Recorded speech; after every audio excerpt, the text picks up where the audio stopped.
What I'm seeing is I see a hungry Crawford, a Crawford that has been looking for the opportunity for a long time, finally getting the opportunity, and really ready to grab. And it's exciting. You know, Terence is freakishly strong.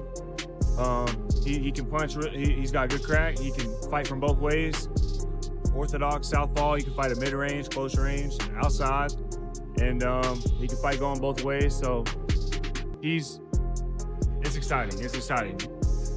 I'm going with Terence Crawford.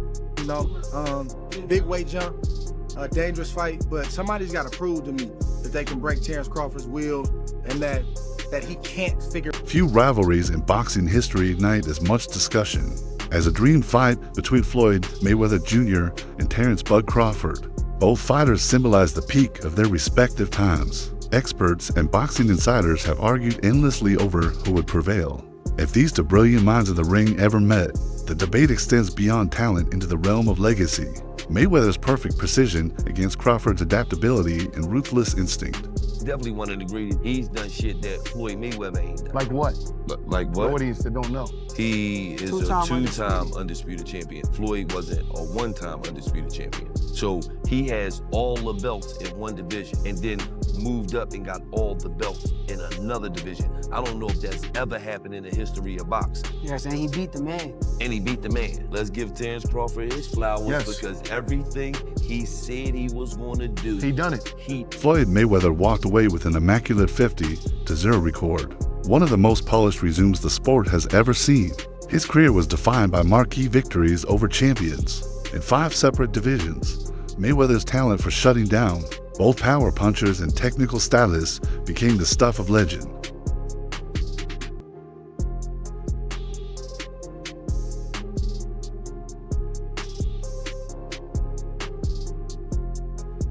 Floyd Mayweather stopped Conor McGregor in the 10th round to improve to 50-0 in what he says will be his final fight. I actually believe him this time, Max. What's his legacy? Well, he's one of the great pure boxers who ever lived. He has never cheated himself. He always was in condition. He had no off nights. That's why he won every fight. It's one of the reasons. Not because he's one of the best to ever do it, and because he was always prepared over a very long amateur and pro career. Amazing. Another reason is he carefully selected opponents, knew when and where and when and who to fight, and basically changed the paradigm in boxing. I'll translate. He flipped the script.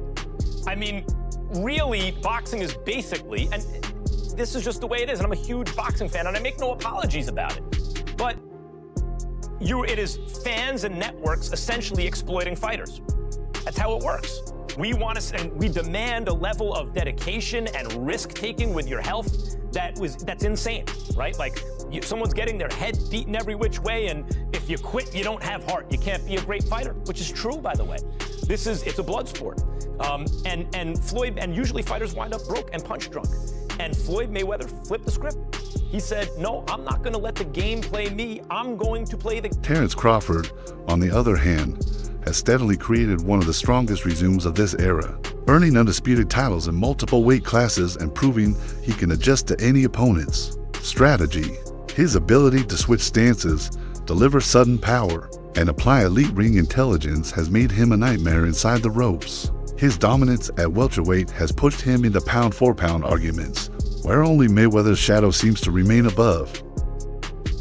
Everything is on Terence Crawford's side, all the legacy, meaning he only has the opportunity to win the belts. Saul only has an opportunity to defend them. Terence Crawford has an opportunity to be in a 5 division and the only person to win all 4 belts in 3 separate weight divisions. Why is Saul taking this fight? And I'm gonna tell you why. Because there's some things in life more important than just the belts. And that 20-year career that Terence Crawford made, that all that he has, is very valuable. Very, very valuable. He had 1 foot out the game, and if he can be the man to defeat him, because remember, if Saul beats him, Terence Crawford was the first man to get all 4 belts in 2 separate weight divisions. Yes, I beat that champion. Yes, I beat the multiple division champion, and he had... Oscar De La Hoya, who once fought Mayweather himself, recently declared that he still ranks Floyd as the better fighter, stressing that Mayweather's resume and technical genius leave him untouchable in fantasy matchups. De La Hoya's comments reflect how much respect many veterans hold for Mayweather's legacy and his consistent ability to conquer elite opposition.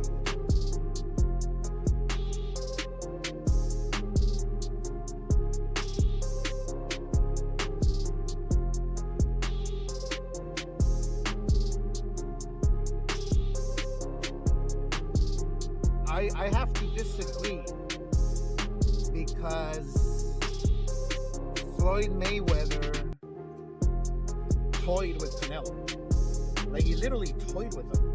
He didn't get hit at all. Not one time. And Crawford, yeah, he's more of a fighter, boxer. Mayweather's more of a boxer. But I have to disagree. I think Mayweather is much more superior than Crawford. Not just because he beat me and it was a close fight, whatever, you know, or that I stepped in the ring with Mayweather, but I really feel that technically Mayweather's a better fighter. You faced Mayweather, you were 23 years old, I believe? 22. And Just again, turned 20. yeah, you just turned 23. You didn't have a lot of seasoning. I know people will say, oh, he had a lot of fights. Well, you didn't have an amateur career. You started boxing at 15 as a pro, Yeah. right? Yeah. So you gave up the weight concession. You gave up the rehydration clause. And I always thought if you would have faced him, you know, with some more seasoning, it would have gone differently. You know, he deserved the position in that moment because, you know, Floyd Mayweather is one of the best fighters in the boxing history, and he deserved the position in that moment. You know, I try to make history, and I try to put myself in the very top in that moment. But for some reason, doesn't happen, right? And yeah, like you say, if I had that fight with Miguel Angel Cotto first and all these kind of fights, and then fight Mayweather, maybe go in the different way. But you know, we never gonna know. And I learned what from that fight, and like I say, things happen for a reason. On the opposite side of the conversation stands Canelo Alvarez, who faced Mayweather in 2013, but has also recently shared the ring with Crawford.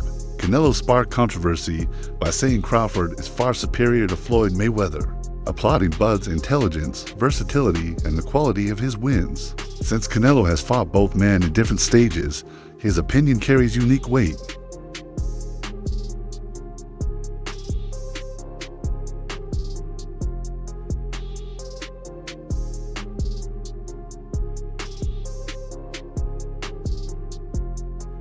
Who you think's better out of those two, Crawford or Mayweather?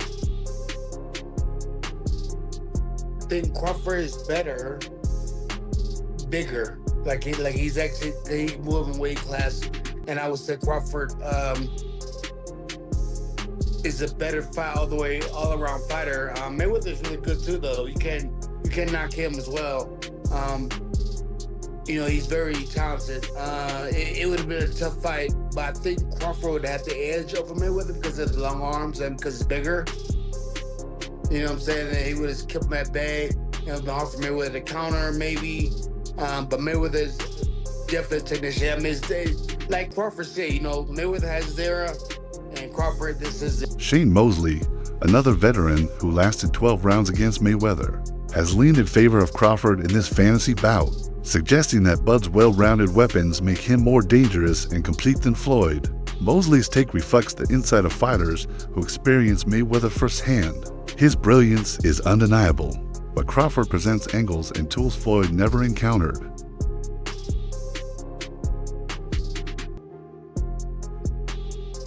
Surprised about his power. When you attack Floyd, he has a way of making you run into it and you feel the power, like a collision. But when you kind of box away from him, yes, he has power, but not like he does when you're trying to attack him. He's not weak, he's strong. Like I say, he trains hard and he does all the things you're supposed to do as a fighter or as a champion to be the... Mosley has also pointed out that while he praises Crawford's versatility, Floyd Mayweather cannot be underestimated. In fact, Mosley has repeatedly said that Mayweather's defensive sharpness and self-discipline make him one of the most complex puzzles the sport has ever produced.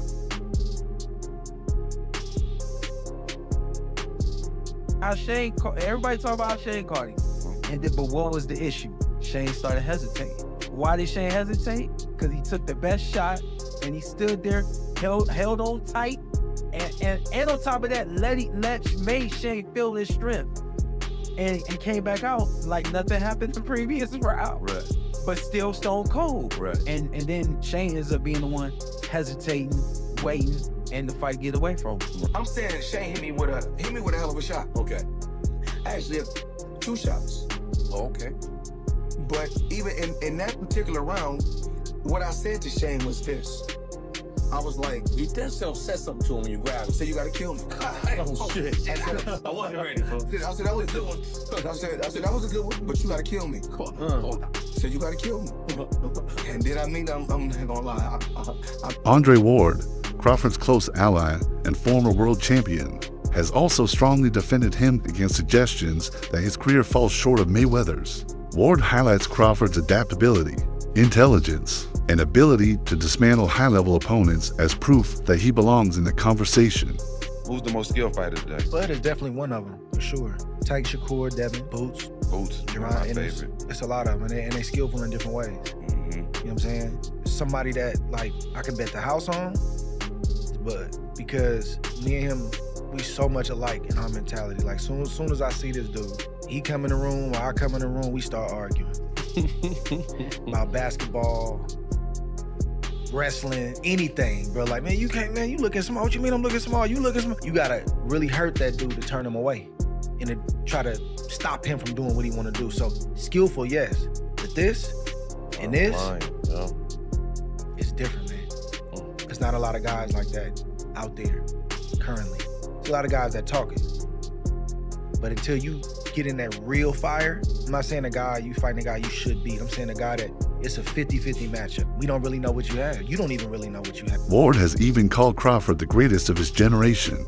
He has been Bud's loudest supporter, not only due to friendship, but also because he sees Crawford's achievements, dominance, and flexibility as something rare in today's sport. After Crawford dismantled Errol Spence Jr.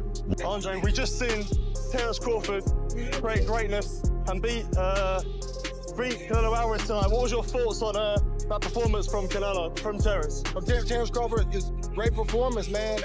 He's been doing this throughout the course of his career. The stakes were a lot different in this fight, a lot more danger. He had to fight that kind of fight in order to beat Canelo Alvarez tonight, and he did that at 37, but getting ready to be 38 years old. And he proved, like Max said, that he is the GOAT of this generation. Hats off to Canelo for taking the fight. He didn't have to take it. Hats off to Turkey Al-Sheikh for putting it together. Just a great, great night for boxing. Yeah. How special a fighter is someone like Terence Crawford? There was no signs of a size disadvantage there. How special? You can see it in spots, but it wasn't significant. And I didn't think it was going to be significant. And people call me crazy, but I've been around Terence. He's strong. He's got a wrestling background, and people don't realize that he's been boiling himself down all these years and still being successful, not having to do that. His condition seemed impeccable, and his strength was there, the power was there enough to get respect from Canelo. So, what more can I say? What would you like to see him do next? Do you think there's another fight after this? I'd like to see him be done. What are we boxing for at this point? What else is there to do? There's always going to be a YouTuber or a reporter or somebody conjuring up another challenge. We box to get ourselves in a better financial position, to build a name and a legacy. Those boxes are checked. What else are we doing? Why are we still in the game? Yeah, I get it. Andre, always good to talk to you. Mayweather himself has spoken of Crawford with a mix of admiration and self-pride. He congratulated Crawford for his destruction of Errol Spence Jr., but always circles back to his own career and the decades he spent on top. As usual, Floyd sets himself as the ultimate standard others must be judged by. That balance of respect and legacy protection feels natural. Floyd has longed to find himself. I didn't want him to fight. I really like both of those guys a lot. Like, I had a chance to hang around Earl. I had a chance to hang around Terence. And both guys, class act.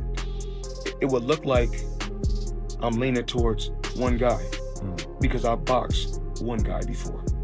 It was beautiful to watch, but also tough to watch to see what happened to Errol, obviously. Yes. You don't wish that on, Nobody. Nobody.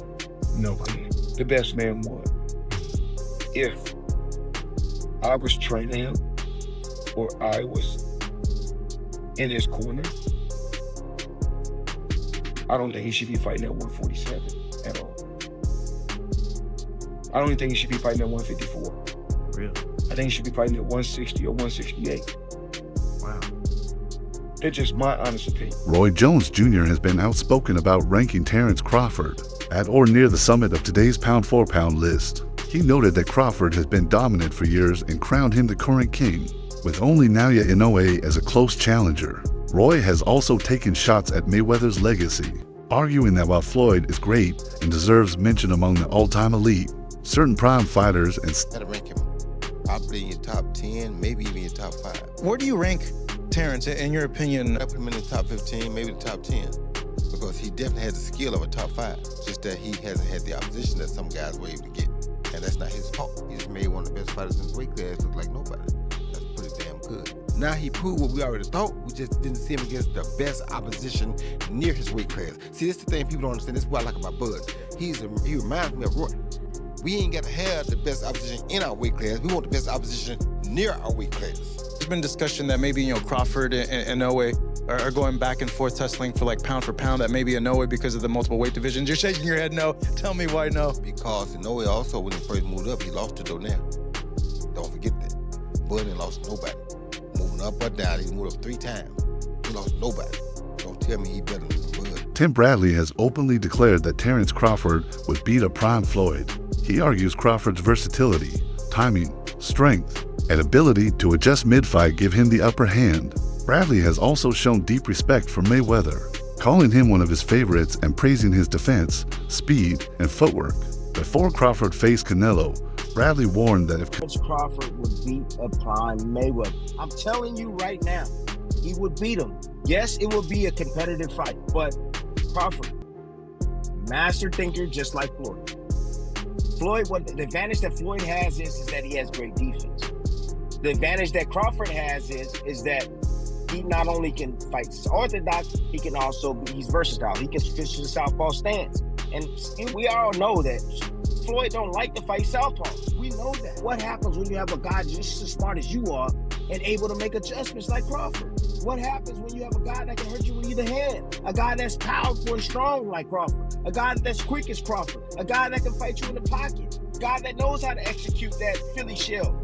He knows how to bust through that. He'll have enough to beat Floyd, and he'll have enough to gain respect and hurt Floyd too. I don't think he knocks him out, but I think he'll win a close decision. Hey, I want to know what everybody else. After his bout with Canelo Alvarez, Crawford fired back at critics during the press conference. He said people always dismissed him or insisted he couldn't beat someone of that caliber. Now, after defeating Canelo, what more could they say? He called it a defining victory over a man unbeaten at super middleweight. Crawford also mentioned the clear favoritism for Canelo among the media and crowd, but insisted it didn't matter if anything. It drove him to perform. What was his power like? Have you been hit by anybody that strong before? I've been hit harder. No, in a real fight, not a sparring. In a real fight. Not Avanesian, but Mean Machine hit harder than Canelo to me. To be honest. Terence. Congratulations. In a new interview, Mayweather hinted that a return to professional boxing could actually happen, especially with his exhibition fight against Mike Tyson scheduled for spring 2026. Speaking to TMZ, Floyd admitted that while nothing is certain, discussions are ongoing and it's possible. He stressed he feels this is your life for so long with Floyd fighting this guy, fighting Manny, fighting Conor, and all those, you were just at the center of all these talks for so many years. It's exciting to be back there again. Any chance that you would take a professional bout in the future after Mike, or is that off the table? Let's own it. It's been talks. It's been talks.